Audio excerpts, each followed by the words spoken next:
Good afternoon.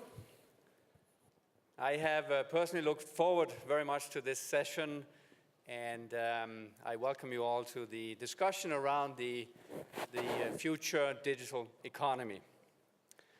I would like to start 25 years ago, in 1989, where two very significant events changed the world dramatically. First of all, we saw the Berlin Wall come down, and with that, an era of no more Cold War and an opportunity for business to globalize everywhere.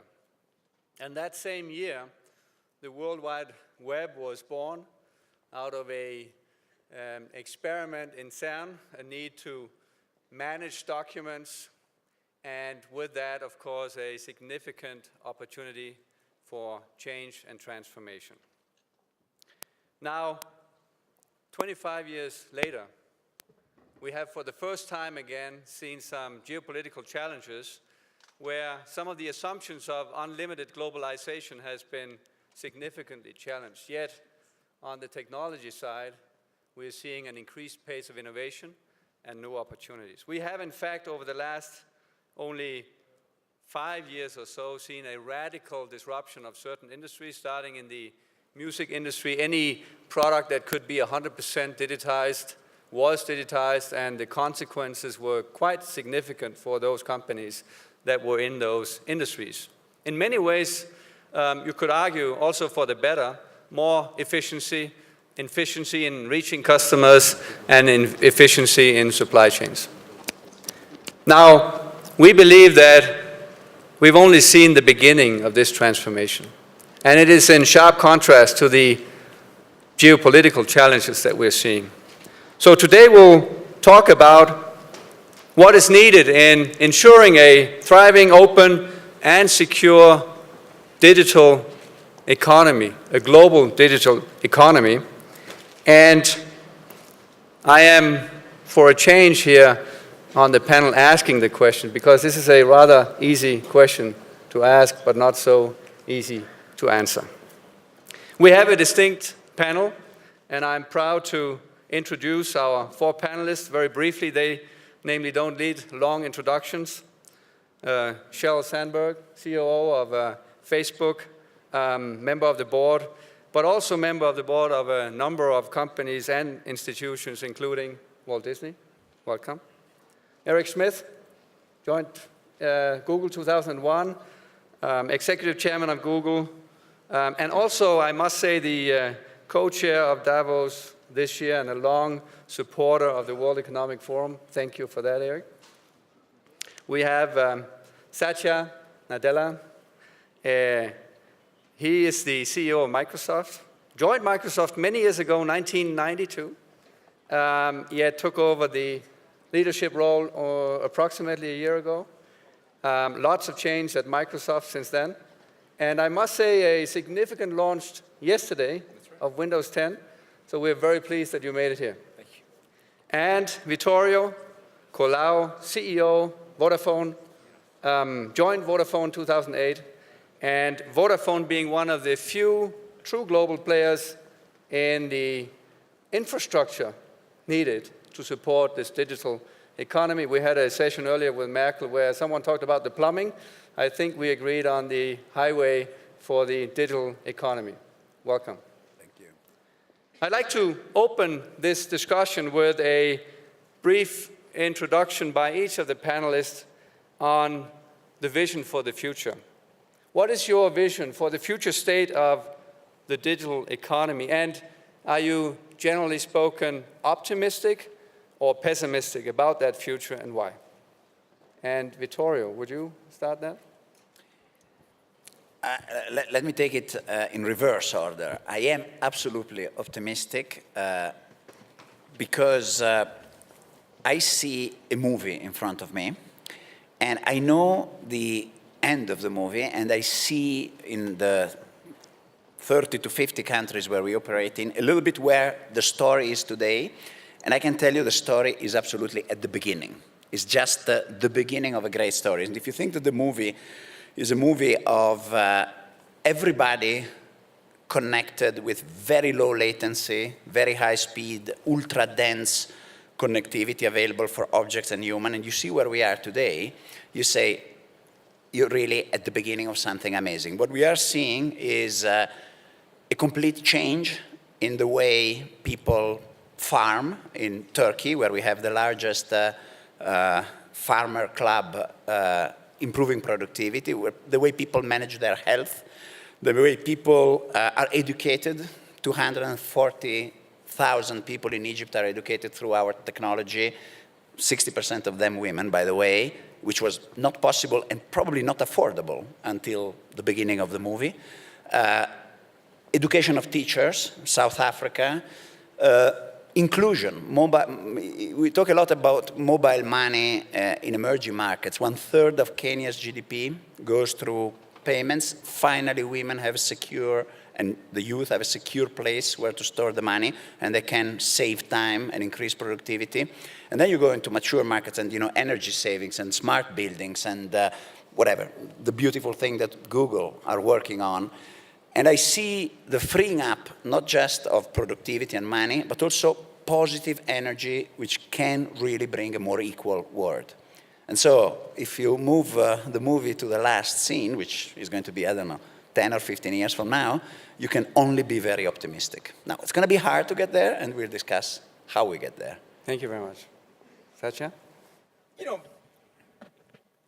I'm optimistic. There's no question. I mean, I think everyone in this panel, as people who are in the technology business, you have to be optimistic about what technology does. But the thing that I'm most grounded on is the role of technology. Ultimately, to me, it is about the human capital and the human potential. And technology empowers humans to do great things.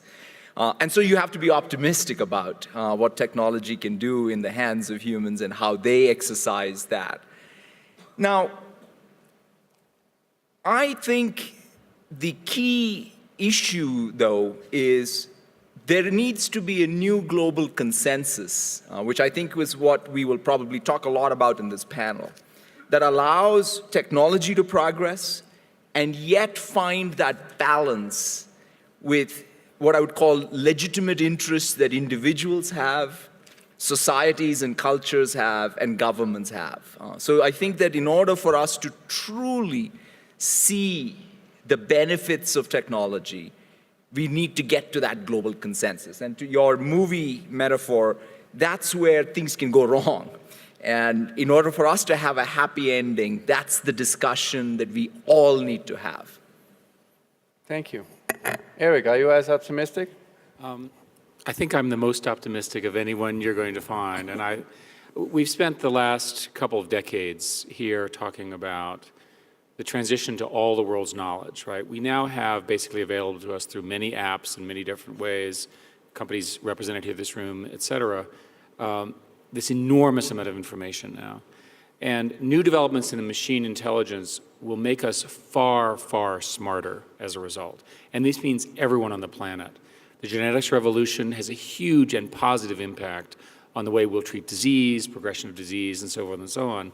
And it's all basically because these smartphones are really supercomputers, and everybody here has one. An interesting statistic is that on the order of 400 million people in the past year got a smartphone.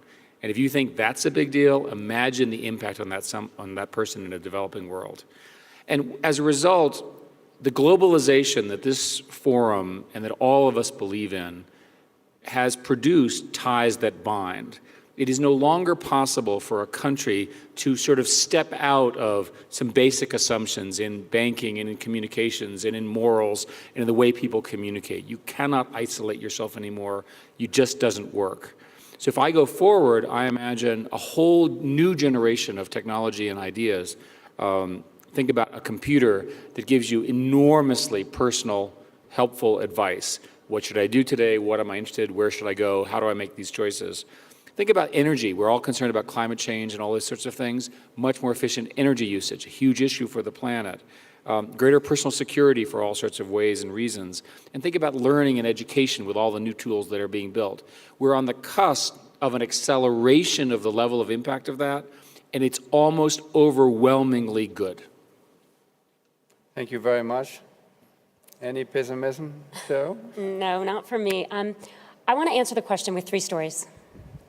2 brothers in Tamil Gang, India, lived in a village where you couldn't get to a hospital because there was no road, so people died. And so a couple of years ago, they built a Facebook page. They raised $100,000, and they built the People's Road to China with volunteers they recruited. Last year, I was in Korea. I met a woman named Kayang. She had saved up to go to law school, but then she took her law school tuition, dropped out of law school, and built an app which would enable you to find same-day hotel rates. And she now employed 8 people and was starting to move out to other countries in Asia. And then just last month at Facebook, I met a woman who's become one of my heroes named Masi. And she started a Facebook page which now has 750,000 followers called My Stealthy Freedoms. And this page has pictures of women. They take themselves in Iran out in the open without headscarves, which is a punishable crime. And there's a photo on this page of a grandmother, a mother, and a daughter. And the grandmother says, "I wanted my granddaughter to feel the wind on her hair before it was gray." That's why I'm optimistic. I'm optimistic because these 3 stories happen in a world where only 40% of people have internet access. And if we can extend to more people, we increase voice. And importantly, it's not just them learning from us, it's us learning from them. It's us understanding Masi and the world she comes from. We increase economic opportunity, and we're going to talk about job creation. Technology is both a destroyer and a creator of jobs, but it really brings economic opportunity, like you see with the young woman in Korea. And we increase equality. Women are still much less likely to have internet access. Women are much less likely to get phones. Women are much less likely to get educated.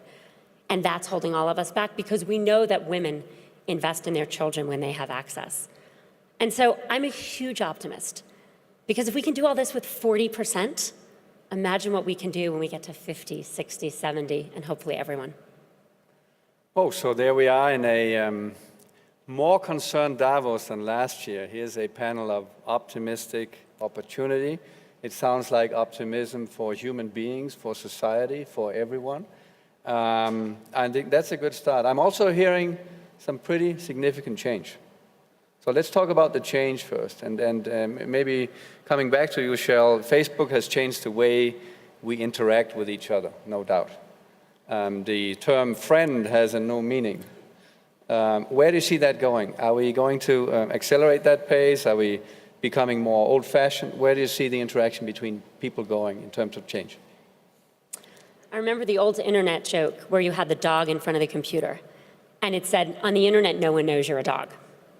And that was because the internet was anonymity. No one would put their real name or face on the internet. And that really changed. It changed with social networking. It changed with Facebook. And I think that's really important because this is the historical shift from the historically powerful to the historically powerless because everyone has voice. If you think back to before the technologies that everyone up here deploys and develops, if you wanted to reach the world and you were not someone who had access, what would you do? Pass out flyers? Now everyone can post, everyone can share, and that gives voice to people who historically have not had it, and I think represents something truly profound in the world. So you're saying it will reduce the divide, not increase the divide? I think it does. I mean, certainly there are a lot of divides which are increasing, but if you look at the power of technology, and particularly social technology, it gives people voice, more equal voice than we've had before, and we've seen those impacts on the world. Thank you. Satya, you represent not just the consumer side of things, but also business technology. I've been in the IT industry myself for 25 years, seen some pretty significant changes to the way you run business. Talk about that transformation. Yeah, I mean, our core identity is all about providing the platforms and tools for others, both individuals and organizations, to take advantage of technology and transform themselves. So we have over 1 billion customers who use our productivity services, and we have over 100+ million businesses we deal with. And when you see what they're doing, it's very diverse. Just this week, in fact, there was this fantastic story. In fact, Eric was talking about machine intelligence. And the story I came across was someone who was a pig farmer in China is using machine learning to get much better at being able to produce things that can actually get to market and make them a profit. Now, who would have thought? And they're doing it with a simple app that's running on their phone, but they're using intelligence that's running on the cloud. You go to even come to Switzerland. There is a company in Switzerland that builds a banking solution, Terminos, which is a very successful company out of Switzerland. But the most fascinating thing is that they've been able to take that software, run it in the cloud, and get banks in Africa to be able to run these banks with literally no IT staff. So that means if you think about financial inclusion in Africa, which requires credit lending institutions and banks, the ability for something like that to start up is sort of come down in a pretty big way. You even take a set of volunteers, parents, their access to technology is increased to a point where type 1 diabetes children and their parents came together and built a cloud solution to be able to monitor children with type 1 diabetes wherever they are, instead of hovering around them when they're at games, so that they can get alerts when things need to be attended to. So that's the kind of diverse digital transformation that we are seeing, because one, the costs and the barriers have come down, and the ability for groups, small businesses in particular. One of the things that we did was a recent survey which shows that small businesses and their access to technology has never been better. And because of that, they are being more productive, and therefore they're being able to employ more and have high aspirations because of the markets being connected. And so that's the widespread and very diverse transformation I see. So it looks like a significant opportunity for individuals, for businesses in all industries. I'm seeing that. Eric, Google has hired, you've doubled the amount of employees at Google since 2010, 50,000 approximately now. Are we as an industry creating jobs, or are we killing jobs faster than we are creating them? Well, the question you're asking can be understood as sort of how does the labor market change as a result of all of this technology? Correct. And let's posit that the highly educated, the people who are driving this will all be fine. In other words, everybody in Davos and the Davos universe will be fine. What we're talking about is all of the people who are dispossessed by technological change. Now, this is not a new story. It's been true for hundreds of years. And there's no question there is dislocation. The core question is an economic one. Can you afford to stay behind in a technological or business opportunity, or does it make sense to become more efficient? All the laws of economics tell you that a globalized solution that is more efficient ultimately produces better wealth for everyone. And you solve the problem of inequality, which is a significant one, through progressive tax policies and so forth. Again, this is not news. So often the question is then asked, well, what happens to the person whose job is lost? Well, it's the same thing that happened when people stopped farming and started using tractors and so forth. They find new skills and new services. And so there's this enormous meme in the society where everyone assumes that this time it's different, that somehow the work that all of us are doing and all the people in the room are doing, is somehow no one's going to have a job in the world, and it's just going to be the Davos elite, and we're just going to have a good time, and everyone else is going to be rioting, or some stereotype like that. It's completely false, right? The correct answer is that everyone gets smarter because of this technology, because it's free or very inexpensive. And the empowerment of people is the secret to technological progress. Over and over again, it's been a transition from the elites. Remember, the elites were the only people who could read. Right? Now, then everyone could read. The elites were the only ones who were educated. Now everyone can be educated. The elites were the only ones who had entertainment. Now everyone has education. So we are all participating in this enormous transition where billions of people are joining our party, right? Joining our fun and joining our anxiety, right? They're all getting the same knowledge and activities and education. And if you get depressed, talk to the people that Cheryl talked about, or the people that I meet with, for whom the arrival of the smartphone is the most important thing in their life, perhaps besides that of a child. That's literally how dramatic a life change is for them. So you're saying that, we've seen this kind of change before, it's just a repeat. I would challenge that in one sense, that when we went from agriculture to industrial age, it took, 1 or 2 generations to get there. And hence we had enough time to kind of adjust. And with my experience in technology, the speed at which technology is driving change is at a very, very significant pace. So can we keep up with that pace, or is that a risk for this transformation? Well, first place, there's no question, the basis of your question is correct, that things are happening more quickly, but we're also a wealthier globe, there are more people involved and so forth. But let's use the self-driving car, right? The original ideas were developed in the 1990s. The first self-driving car won the challenge in 2004, 10 years ago, right? They're just now, technologies inspired from that 20 years ago are beginning to become in cars, and most of you are not in those today, right? It takes much longer for these technological things to occur than people think about. So there is hope. I have one concern, though, when you look at the world today, and I'm coming back to my introduction that, this assumption that the world is under kind of one system, there's no real tension anymore, and we can globalize as much as possible. Technology is, by definition, global. And yet, I think everyone is seeing an increased tendency to regionalization, even fragmentation, special rules. Talk a little bit about that, Vittorio. How does that look from an infrastructure point of view? You're one of the most global providers of infrastructure. You have a huge presence in India, which is a very different market to the European markets you're in, and Africa as well. How is that evolving, and can we avoid this fragmentation? What do we need to do to avoid that?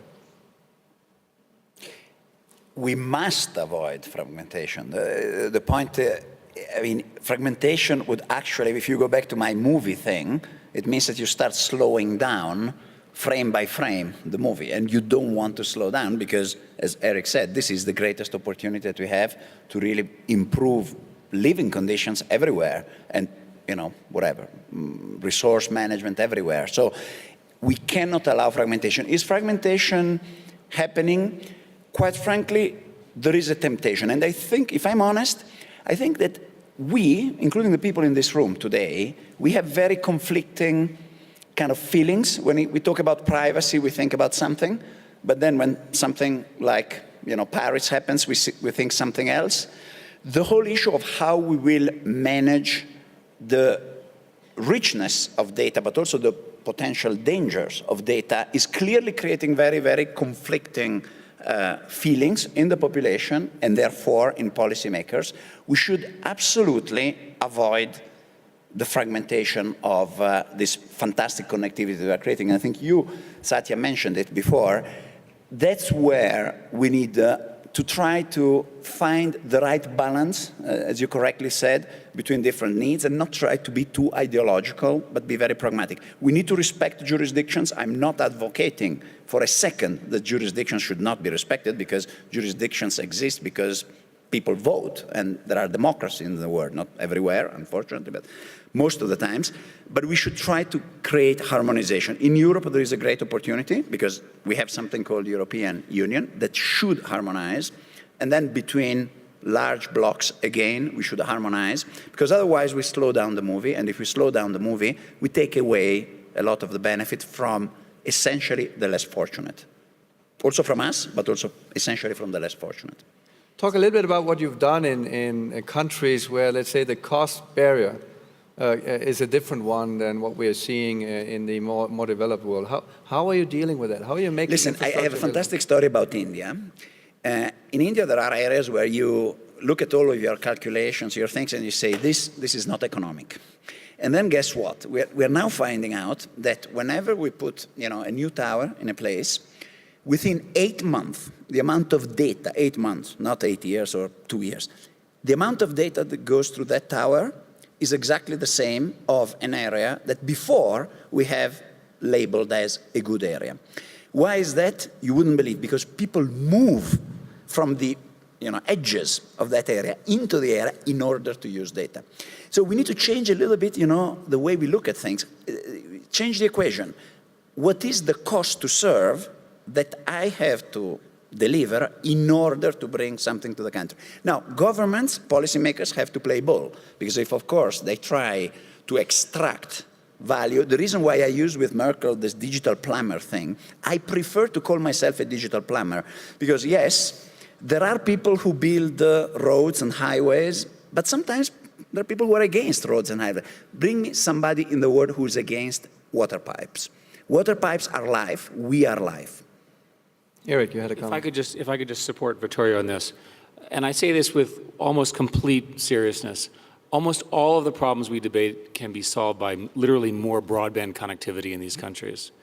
And the reason is that broadband is how you address the governance issues, the information issues, the education issues, the personal security issues, the human rights issues, the women's empowerment issues.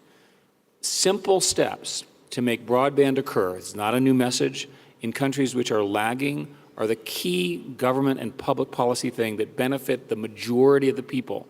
I'm quite convinced if you have a government program to get broadband broadly available through partnerships with Vittorio and other kind of countries, the citizens are clever enough, as you showed in India, and I have yet to find a country that doesn't have clever such people in it. They just don't exist. They're all clever enough.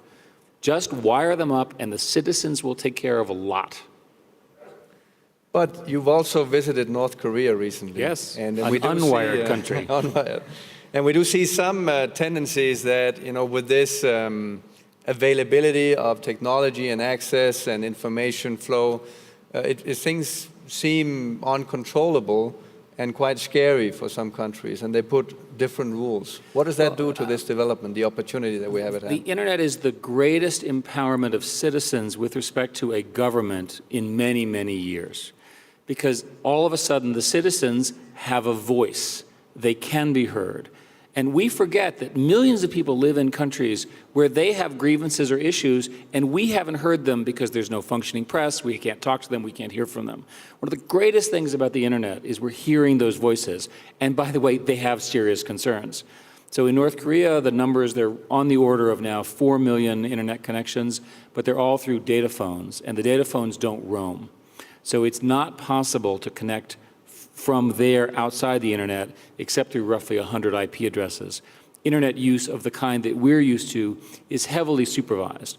A simple rule is if you're a college student, you have to use the internet with another college student who's watching you. Graduate students, by the way, can use the internet on their own, but you can assume that there's computers watching what they're doing.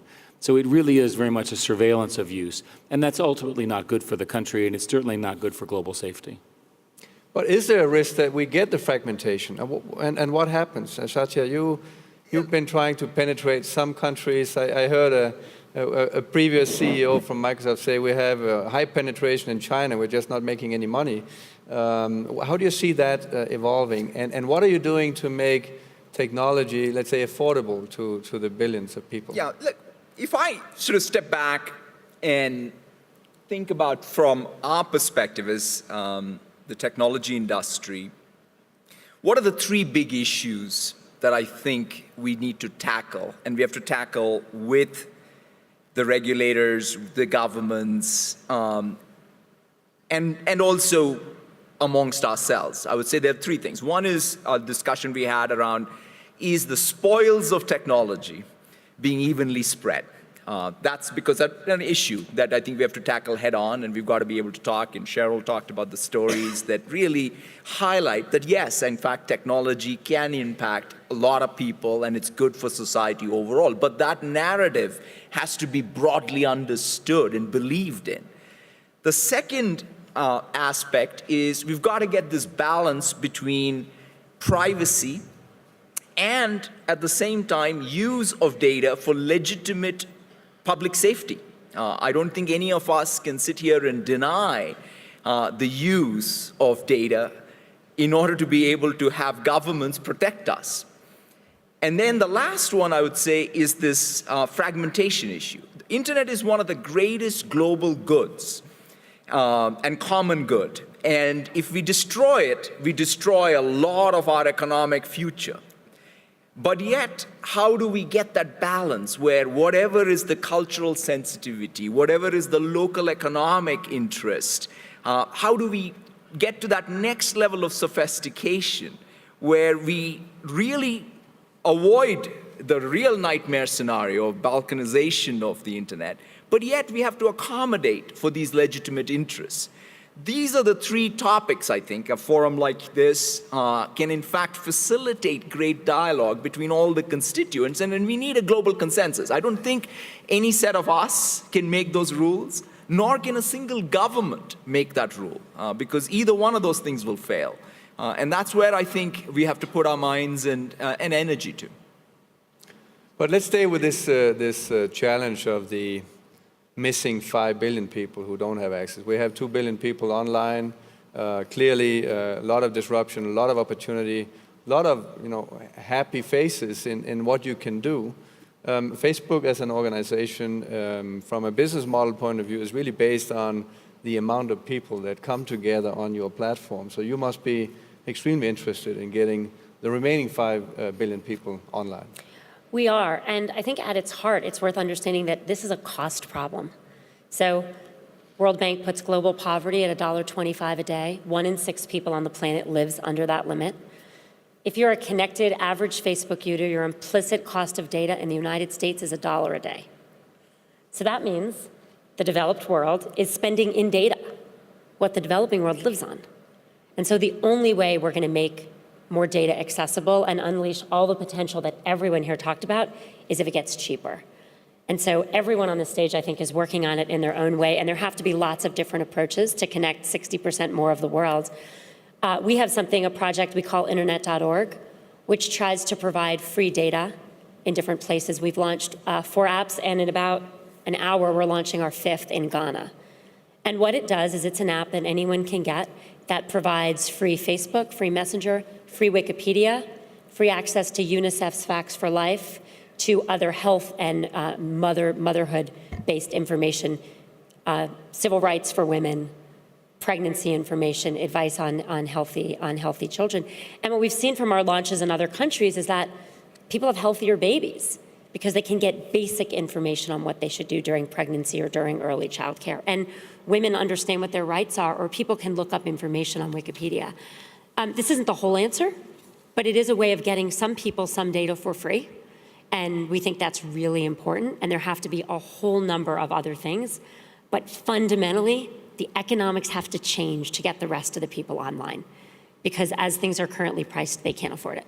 So who's paying for this? Victoria, are you going to provide the infrastructure for that for free? Or? Yeah, actually, I would like Cheryl to say whether she's paying for the bandwidth or not, because of course the concept is good. The issue is who pays for the investment and for the spectrum and for the infrastructure that is required for that. Now, if Facebook in its own generosity wants to donate part of your very large market cap into this is great. But that's your choice. I am more a fan of finding structural ways, not just commercial ways or promotional ways, which are very noble. I'm not saying they're not bad, but they're not the real, to reduce the cost of providing data into those situations. And therefore, again, examples like the one I made, we really need to work on different models, we work a lot with the infrastructure manufacturers to reduce the cost of energy, reduce the cost of backup. Solar is becoming an important source in many countries, to find ways also, quite frankly, to share this investment, especially in rural or very poor areas, like we do in India, for example, in order to make it sustainable in the long term. Free, to me, doesn't sound like sustainable in the long term. Eric, you have a rather big investments in balloons and infrastructure. Talk about that. What's interesting is that when you study the poorest countries, the most profitable part of the industries in those companies, often up to 10% of the GDP, are in fact the telecommunications companies who are operating at very, very low price points. So we do have proof that in the traditional telephony, not the smartphones, there are entrepreneurs and companies and so forth that have been able to figure out Vittorio's model. So I'm hopeful that we can do the same thing. For Google's contribution, we're working on a different technology to see if that works, and it's balloons which float around in the stratosphere. And they literally float about 100 miles, roughly 100 miles an hour, sort of, in the direction of the wind at that level. And working with the local telecommunications provider, they'll actually provide an LTE signal to a very remote person. So a simple rule of how you get broadband everywhere, which is sort of my underlying religion, is your first choice would always be a fiber optic connection, ideally directly to your home. And in the advanced economies, people have that. Your second choice would be using various forms of wireless because the government is busy selling that off to you, and they shouldn't do that. They should just give it to the telecom operators because it's such a public good. And then the third would be using technologies for very rural areas to reach them, satellite, balloons, and others. The combination of the sum of them provides a communications web of enormous value to the world.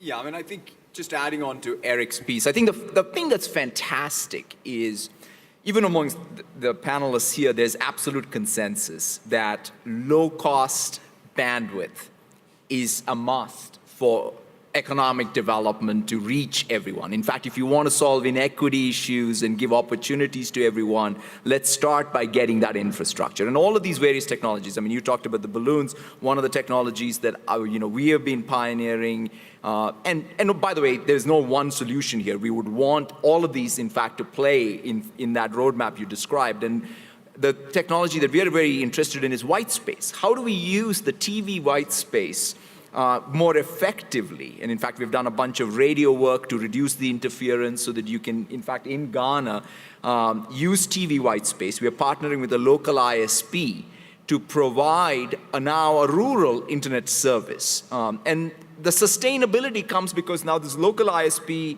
has a low-cost service that they are doing. And to your point about having a model which is sustainable, that's the way we are going to create markets for people to get access. And so that's, I think, key to how we have to have innovation, and then innovation needs to be brought to market, and the regulators have to play a role, the local entrepreneurs have to play a role, and then at the end result is people with smartphones have great access to services. And you should say, by the way, that the white space is the space between the channels that you never see. That's right. Vittorio. I would like to say, a thing which will bring a bit of credit to about my joke about the generosity of Facebook. We really have to be grateful for companies like the ones that are here, because I have to tell you, balloons. If I'm honest, when I got the phone call from Google saying, tomorrow morning we are announcing that we do the balloons, and my reply was, Nikesh, who was then working for Google, what did you smoke? I mean, balloons? So here you're talking, you're talking about the largest European or one of the largest in the world telecommunication company. I really thought it was crazy. Believe it or not, we're now working with them, and we think they actually might work. So back to this balance and this good cooperation between governments, I think technology companies like these three are doing a lot of great things for the world. We need to incorporate their ability to deploy, and then my poor, humble plumbing, together with governments to let them understand what the opportunity is in front of us, what nice hand this movie can have. And this is the big challenge, because of course you're talking about very complicated, and your white space thing is just one example. Sure. But it's great. And it goes to where you started on the panel, which is, are you a pessimist or an optimist? If you are an optimist, and the technology industry are long optimists, you believe that connectivity will give people voice, that this will work out, that we're going to try a lot of things and fail. The technology industry is also one that's willing to try different approaches that don't work, but that fundamentally we will succeed and people's lives will be better. And I think we believe that, and that doesn't mean there aren't challenges, but there are also opportunities. And I think the opportunity we all have, working together in different ways and competing in other ways, is to find ways for technology to make everyone's life better, not just the people who are well educated and can code. And I think that's a really important point. When we think about what's happening in the global economy, everyone's worried about jobs, and they should be, right? So much technological change, your point that it's happening way faster, the transitions Eric spoke about are happening faster than ever before, all of that is true. But at the same time, technology creates jobs, not just in the technological space, but in the non-tech world. So, when I was in India, these two women are fashion students at the Bangalore Fashion Design. They started a company that makes hair accessories They make hair accessories and sell them through Facebook. They employ 3 other women who were previously unemployed. None of them are coding. None of them have the education to code. The women they employ don't have education at all, really. But they've created these hair accessory manufacturing jobs in Bangalore, India, because they can take advantage of technology. And I think all of us are big believers in entrepreneurialism. So think about what it used to take to start a business. You had to get a storefront, get a loan, right? Have an office, or build a website, which is expensive. And now, because of technology supplied by everyone on this stage, as well as so many people here in this room and at WEF, you can do that with very low cost. Distribution, marketing, an ability to sell your products and services, those costs are decreasing. And that makes the ability to start companies and create jobs available to everyone. Yes, Eric? Just to support the numbers, that all of our companies have lots of numbers, which we can talk about the scale of this. There are many of estimates that each tech job generates 5 to 7 non-tech jobs that come with it. You remember all those numbers. We have all sorts of GDP growth that correlate these with higher GDP growth in countries. There are estimates that if there were a single digital market in Europe, which is very high priority for all of us, it would create up to 4 million new and important jobs in Europe. Well, let's exploit this because there's no doubt that through the opportunity you all talk about and the acceleration that's happening, we've seen tremendous value being created. I compare market cap of top 10 companies 10 years ago and now. A lot of that value went to IT companies. Are we at a stage where if you're not an IT company, there is no future? And the second part of that question is this a winner takes it all kind of game? Because the nature of what you need to do in terms of technology and platform means that it can only be one, otherwise it won't work. How do you see that? Maybe Vittorio, you start on that. Well, you're really raising a question on possibility to continue to innovate if dominance is established. These activities are intrinsically stronger if they have scale, and scale brings monopolies. Can we afford to have monopolies? I would say no, we shouldn't.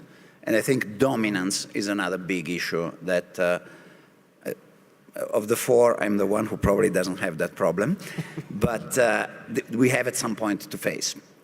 Now, dominance is not necessarily bad. So you could be a benign dominant player, but of course, back to the point of who will be the judge, who will decide, that's another key point in the movie that at some point will have to be addressed. And again, I say it more in the sense of let's make sure that wrong decisions are avoided, that in order to fix problems, regulators or policymakers can overreact. But I think if we really want to help the entrepreneurs that Cheryl was talking about, or other entrepreneurs to continue to innovate, to continue to have the dream, one day I will beat Google, one day I will beat Facebook, dominance should be taken out as a possibility. So yes, there will be also that angle of the story that has to be looked at. Eric, how do you see that? I mean, it's hard to have too many search engines, in fact, and yet there is a dominance challenge here. How do you see that? Well, first place, you asked a question about the IT companies versus everybody else. Yes. And I think the evidence is that the winners in every market will be the ones that use software and machine intelligence most effectively to solve customer problems better. And I think you're going to see this, you clearly see this in banking, that's been true for a long time. You see it in financial services for a long time. But I think you're going to see it in many, many other industries that have not yet seen the benefits of the software revolution. And the software revolution, which is, by the way, a much larger industry than what you think of as the IT industry, is all the people in these companies trying to make the delivery of trucks and goods and services and so forth better priced, more efficient, more individual. And we haven't even talked about the scale of healthcare and that sort of thing. So if you think of software, the use of software, which all of us try very hard to get into these companies in one way, it is the transformation because it makes the company smarter, the executives smarter, the salespeople smarter. It allows you to manage your businesses more efficiently. If you're not using it, you're going to lose to somebody who is. And that's sort of where we are. And that's going to be true for another decade for sure, maybe two. On the question of dominance, you now see so many strong tech platforms coming, and you're seeing a reordering and a future reordering of dominance or leaders or whatever term you want to use because of the rise of the app on the smartphone. And I think all bets are off at this point as to what the smartphone app infrastructure is going to look like. You have a whole new set of players who are taking this new platform, which, as I described, is essentially, you think of this as a phone, but it's really a supercomputer. And all of us spend a great deal of time thinking about what are the apps that people are going to use, how they're going to solve the problem, are we entering, and I view that as a completely open market at this point. Now, the benefit of platforms, if you turn it around, is that it fosters potentially an enormous ecosystem of others who don't have to build the fundamentals, but can build on top of. Microsoft has a strategy like that for many years. How will that evolve? Will more innovation happen outside of the company? Yeah, I mean, I think the big advantage of platforms, they are generative in nature, in the sense that you create a platform so that others can, in fact, build on top of without having to bear the expense that they otherwise would have. That leverage doesn't come without some scale. And I think Vittorio talked eloquently about what it means to have checks and balances on dominance. But technology evolution itself, as Eric was saying, can also take care of it as paradigm shift, the dominance position shift. But the core thing that is needed in order for broad participation. See, one of the things for me is whenever I visit a country, I make it a point to go visit the partners locally that are betting on our platform. Because to me, that's lifeblood. Because our entire economic model is based on the ability to have lots of local partners who are doing things in healthcare or in banking or in energy or in any sector on top of our platform. And that's true for all of us in different forms.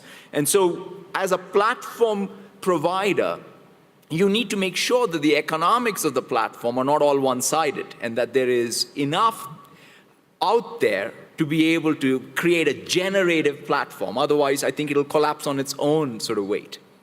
Sure. I think one thing that underlies all of this, which I know so many people here deeply care about, is also equal access and opportunity. So it's worth remembering that women are much less likely to be educated. Women are much less likely to get phones. They are much less likely to be able to use their phones. And actually, the benefits of getting women connected often, not always, but often outweigh the benefits of men getting connected because they will put those investments back into the education and healthcare of their children.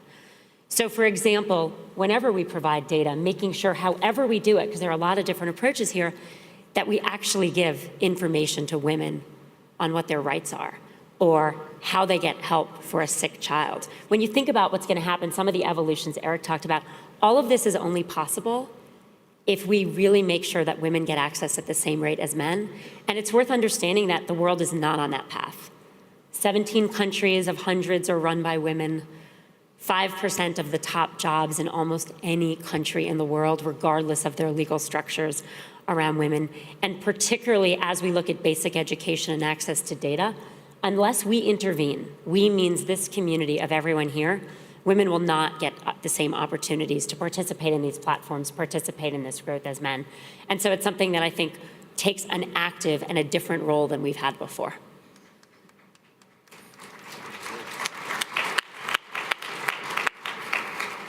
I think that is a splendid segue into taking a few questions from the audience, the ecosystem of these leading technology companies with a very strong tendency for optimistic views and solutions to the challenges that we're facing. Please, anyone. There's a question down there. And could I please ask you to present yourself and also direct your question to one of the panelists. Stu Eisenstadt. One thing that was not asked or addressed is the misuse of the internet by terrorist groups, criminal gangs, cyber attacks, the ability of terrorist groups to organize and finance using the internet, and then the government's demand, which you've all faced, to in a way of combating that, to try to get information from you that may compromise your own customers' privacy. Could you discuss those range of issues? Vittorio?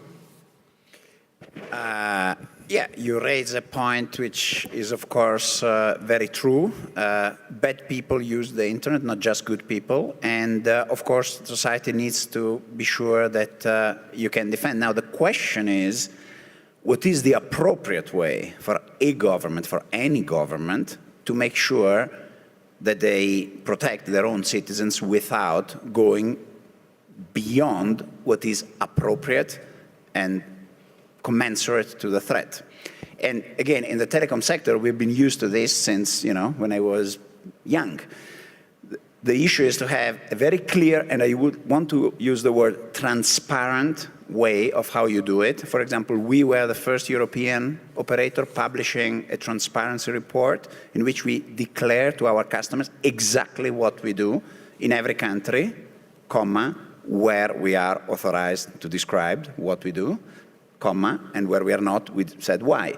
So I think transparency is very important. There's no doubt that governments have the duty to protect their own citizens, and there's no doubt that bad people are using the internet, but it should not be a license to do everything, because again, there is a balance that has to be reached between the two different needs. We have one more question. There was one in the back as well. Red shirt. Yeah, hello. My name is Atuol Zonapia. I'm a global shaper from Accra. I used to work at Google too, so it's really nice to see you, Eric. I'm also really proud that Cheryl mentioned the internet.org program happening in Ghana, and I know about the Koforidua White Spaces project as well. I've used the internet a lot, and I'm really championing the use of it in Ghana as well. And I just wanted to pose a question to all of you around mobile internet, around especially sub-Saharan Africa. So many people are using phones, and I think the interesting thing is that there are a lot of people using the internet for Facebook and for a lot of communication.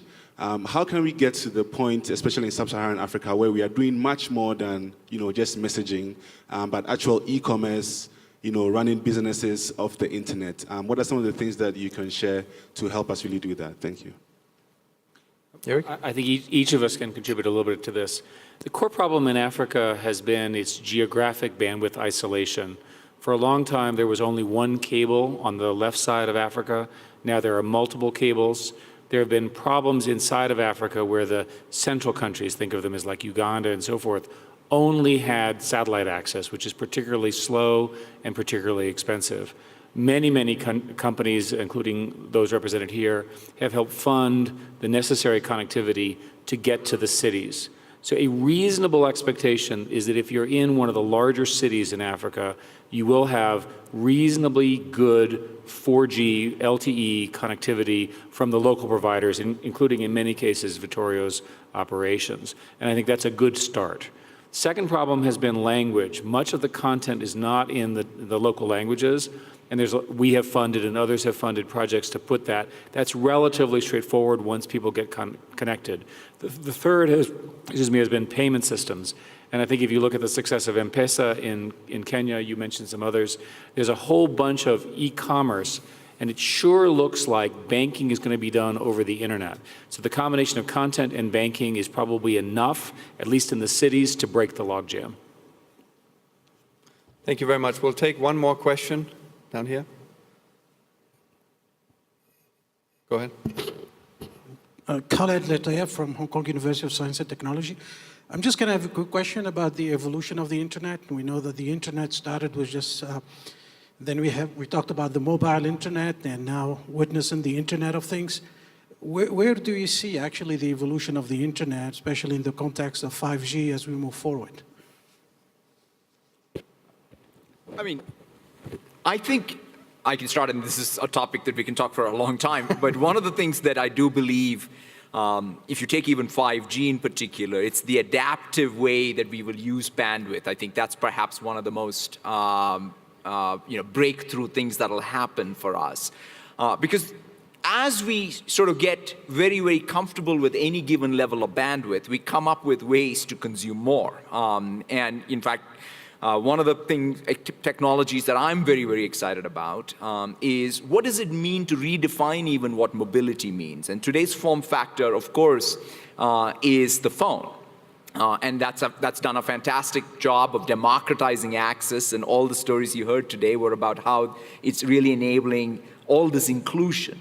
What's the next metaphor or next paradigm that's in fact going to be more pervasive? Internet of Things is what people talk about. There's different type of battery needs, different type of connectivity needs, and that makes computing ubiquitous and intelligence ambient.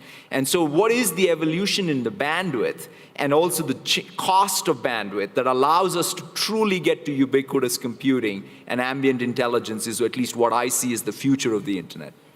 I would answer very simply that the internet will disappear. Yeah. The internet there'll be so many IP addresses because of IPv6, so many devices, sensors, things that you're wearing, things that you're interacting with, that you won't even sense it. It'll be part of your presence all the time.